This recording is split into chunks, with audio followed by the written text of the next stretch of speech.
I feel like to hit this series really, really well, I want to give you guys like a quick crash course in executive functioning. So go ahead and add that to the list of things that we didn't learn in college, or I didn't learn in college. But executive functioning skills is basically like your brain's organization system. So you better bet that all of our kids are basically like defunct in executive functioning skills. So I'm going to give you guys like a crash course. I'm going to read through some of these and I want you guys to think if these sound familiar. Let me wait till these sirens are done outside. All right, executive functioning skill number one, emotional control. These are in no particular order, by the way. Emotional control. So this obviously shows up in a ton of different ways, but think the kid who flips out because you choose fishing frenzy instead of tower defense and book it. They shut down, they explode, they flip a desk, they cry and stop talking, they might pout, they have a hard time bouncing back, they overreact for like the really small things, like she keeps looking at me, like it's that type of situation. They might talk to you like really crazy when they're mad, and you're like, whoa, where is this coming from? That's emotional regulation, emotional control. Number two, impulse control. This is the always out of our seats, blurting out, constantly talking, the kind of situations where you're like, why would you do that? That's impulse control. Working memory. This is like whenever you have like a long list of directions, like a morning routine or a pack up routine, long division, they have a really hard time with those things. They might be like a really bright kid and like not really struggle otherwise academically, but they have a really hard time with like keeping all the steps in their mind.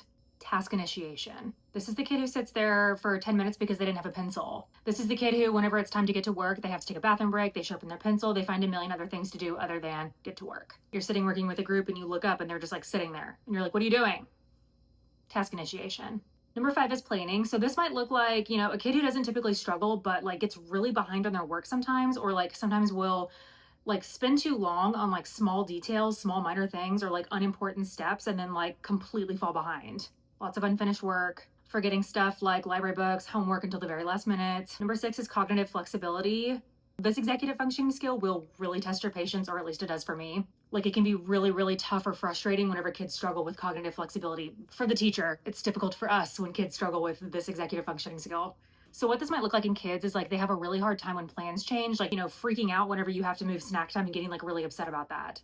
They might have a really hard time like cooperating in groups. Like they just can't get along with like a group of kids. They have a really hard time doing things the way someone else wants to do them. They may like argue with you over like little choices that you make in your classroom whenever they think it should be another way. That's a tough one. Organization, we know what this looks like. The messy backpack, the messy folders, the messy desk, the stuff everywhere, the stuff all around their seat. Always missing papers, always needing like an extra copy, can never find their stuff. You know how it goes. Self-monitoring. So this is like make a lot of careless mistakes, turn in your work whenever you like didn't even do the back.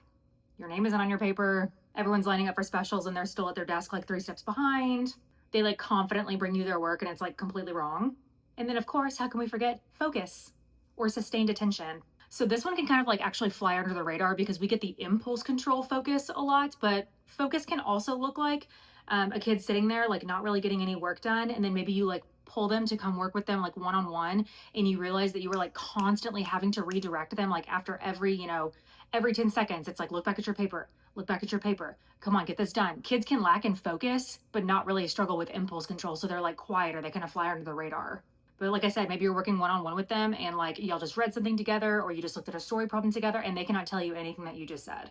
If you have windows or like an open concept classroom, that's a nightmare for these kids. Okay, so why am I telling you all of this? Because these skills have to be explicitly taught, and you better believe that our kids these days are like super inept in a lot of these executive functioning skills. Us adults are inept in a lot of these executive functioning skills. And I don't want you to be like, oh my God, that's one more thing that we have to like add into our classroom.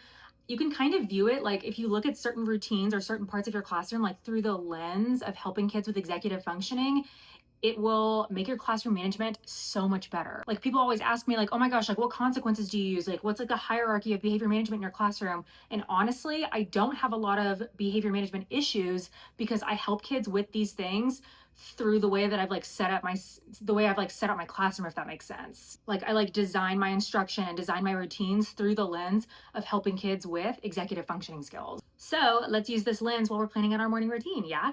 Let's dive in by me giving you guys like a crash course in my morning routine. This is more or less the morning routine that I've used for the last like 13 years. In the last few years at my school, we've had like a 30-minute window where kids can like trickle in. They can either go straight to the classroom or they can go to the cafeteria and eat breakfast and then come down to the classroom whenever they're done.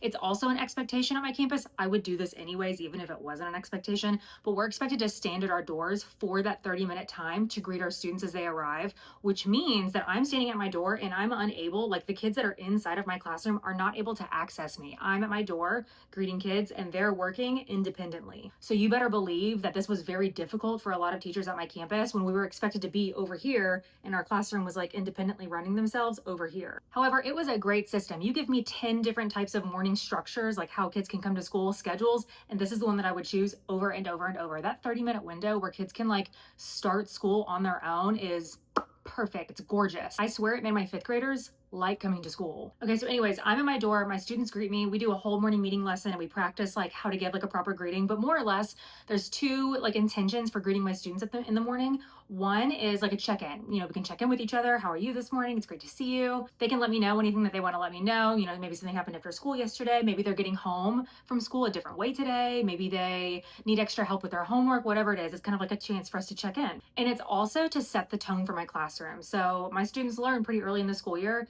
that they may have whatever kind of personality. They may be hype in the morning. They may be really sleepy in the morning, but whenever they greet me at the door, that's our chance to show that like we're being professional. We're here to learn. Yeah, we enjoy being around each other. We're happy to be here. And we're also going to like tone down the silliness. We show that we like mean business. Like we're here to work and learn together. And it's just great for like emotional regulation. Once they come in the classroom, they go straight to their backpack hook. They use the same backpack hook every day. They unpack